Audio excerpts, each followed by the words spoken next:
Hello and welcome back to Ricky Ventures. Today we're going to get into another project that I've been kind of working on here.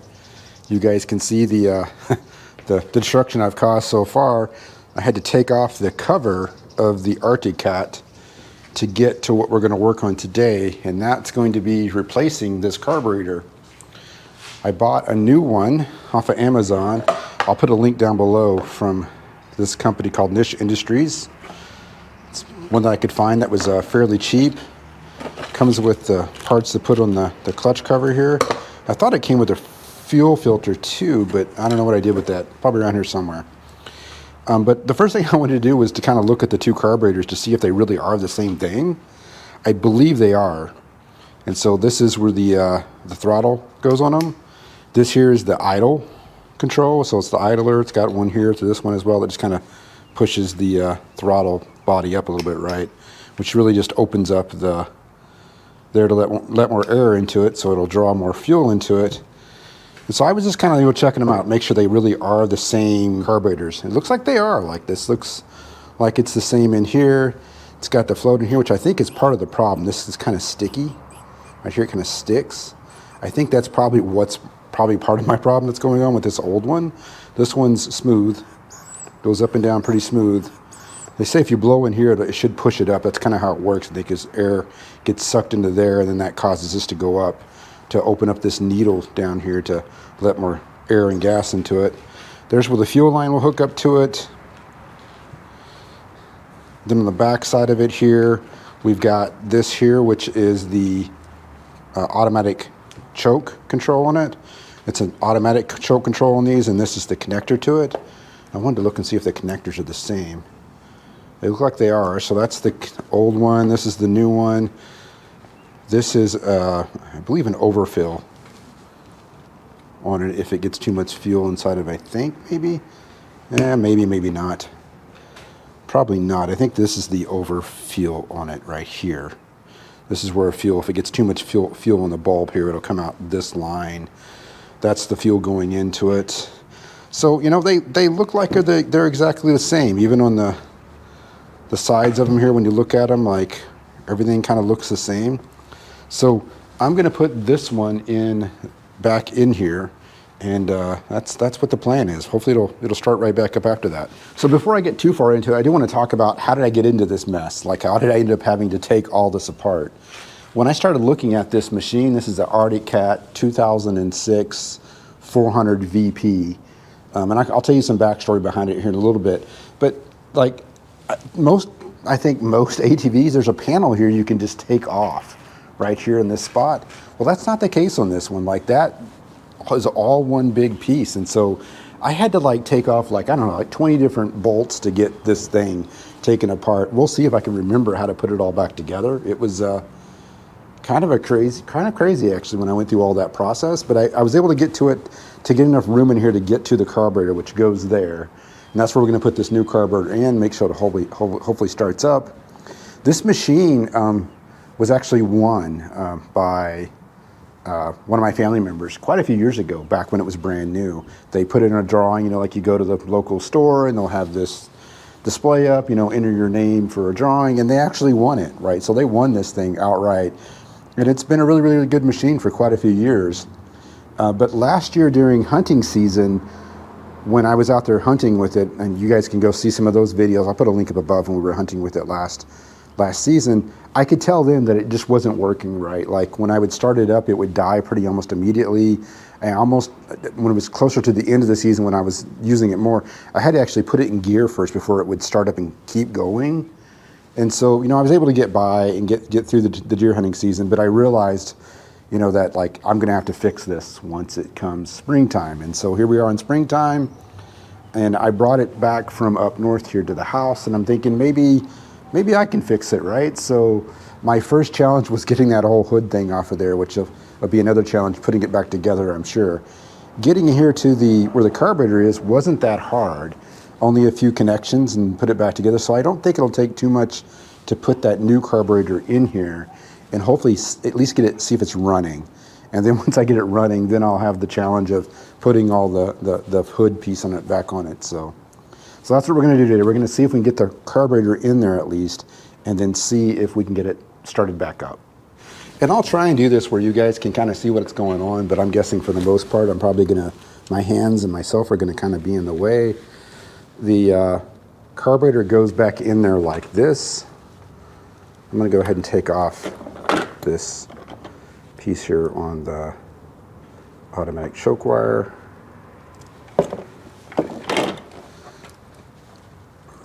And I'm also going to remove this little piece here is where the fuel goes on it. As I'm playing around with it, I already knocked off the overflow wire. It's going to go on the bottom of it here. So it looks like that might even not even stay on there very well, but that's all right. I don't really care if the fuel goes down. That's where the fuel will go down. And it should go right back into here. We'll see if we can fit it in there this way. I think I can. And that's kind of how I got the other one out. Like it just kind of slides right back in there. I'm going to go into the other side and see if I can get a hold of it there to kind of hook it into that bracket. That way you guys can kind of see what I'm doing here. I mean, it's right on there, just like that. That's kind of how it goes. The fuel line is right here on top, and it goes back onto here. Fuel line is on there. And then this other breather kind of connects right onto here. Then that goes to our air box, which is all kind of on there. We'll have to tighten those up, but they're all kind of, I mean, that's pretty much it. Like it's in place, fuel lines on it. The only thing we got to do is hook up the automatic choke. So like I said, not really that hard to put it back in here. Let's make sure this clamp is tightened back up here. And that's where it's going to push the air and the fuel into the cylinder.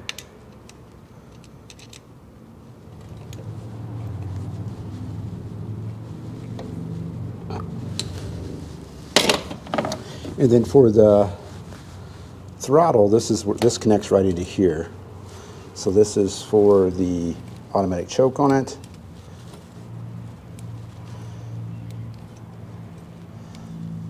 That's connected, and we'll wire that back up. It was kind of wired like right in here before. We'll have to get some more zip ties to hook that back up.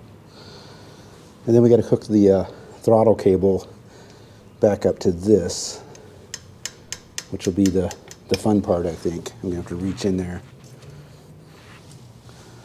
We'll see if we can do that with the camera going. I doubt I can.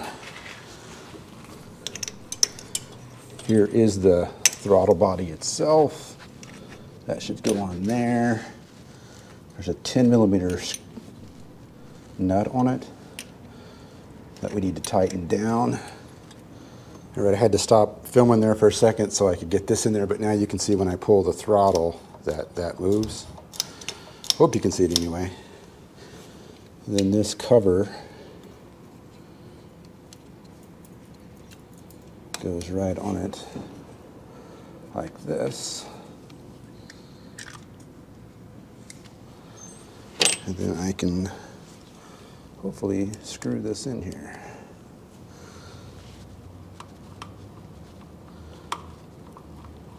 There's that. Now when we pull the throttle here, I might have to tighten it a little bit. Seems like it's a little loose, but we can tighten it up here. That is on there. We got the fuel line. I'm going to make sure that's secure on the other side. We've got the choke hooked up. Need to tighten the air box onto it here, and then we should be able to start it up, hopefully. All right, so I got that hooked up in there, and then when I hooked my fuel line up to it, I noticed it was leaking. And so this is the old fuel line here. You can see it's got cracks on it there. It was leaking off of this end where it's connected to the carburetor. So I've got this fuel line, leftover fuel line, for when I fixed the torpedo heater. which if you guys want to see a video of that, I'll put that up, a link up above. But I fixed that torpedo heater by replacing the gas line in it as well. So since I have an extra piece, it looks like it's the right size. We're going to go ahead and put this back on there to see if this will prevent our leak problem. That's our next step. And it just goes on right here at the gas tank. Actually, I'm going to put on a little washer here to hold it tight. A little clamp on there first. Then that just goes right on the nipple of the gas tank. Looks like it fits on there pretty good. Then I'm going to put the clamp up on it so it stays in place. Oh, guys, I'll show you right there. Right here's where the clamp and that hose goes onto it. And then I'll feed the other part of this hose over to the other side and clamp it on over there. I think that'll solve our leak problem, and then we will see if we can start it up. I hooked it up on both sides now. I've turned on the fuel. I don't see any more leaks. I think we are in business. Like I said, this is the easiest part of this. Getting that carburetor back on there and hooked up, that's been the easy part. The hard part's putting this all back together, which I don't think I'm going to make you guys watch me agonize over that. But let's see if we will start up now. Got brand new gas in it. We've got it turned on run. Got the battery charged.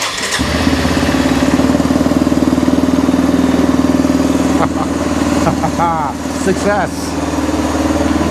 And the idle doesn't actually sound that bad on it. If nothing, it's probably idling a little high, actually, I think. That's pretty cool. And so to adjust the idle on it,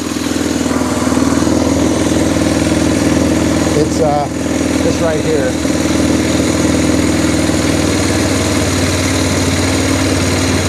You see, as we're turning it, it's getting down, it's lowering down. So.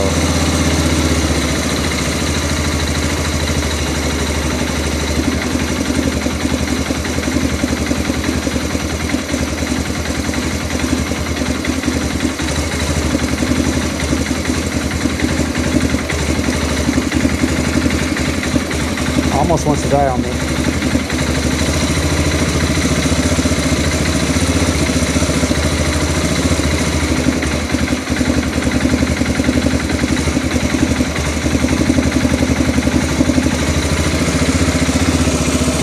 I think that's about where it needs to be. I think as it warms up, it'll get better. So look at that, guys. New carburetor working like a charm. Now I get to put it all back together. I'm not gonna make you guys watch me do that. So here we are, put back together. I actually found where all the bolts go, which was kind of crazy. So got the rack back on here, got the front cover back on it. I might have to adjust the headlights. I haven't really played with them. I'll adjust the headlights later. There's a thing you twist on the back of them here, back here, to adjust the headlights. It's right down there. Is that where it is? Right down there. It's a little piece down there. So I may have to adjust the headlights, but I really don't drive it that much in the nighttime, other than, you know, maybe when we're leaving the stand or going there early in the morning. But let's give it a ride and see how it goes now. Let's turn it on here. Push the button to start it. Starts right up. I might have to change the idle a little bit on it, but you know, it's up and running. It's idling up right now. There it goes. So I have to adjust it a little bit. It's kind of going up and down a little bit, but all right, let's go for a ride.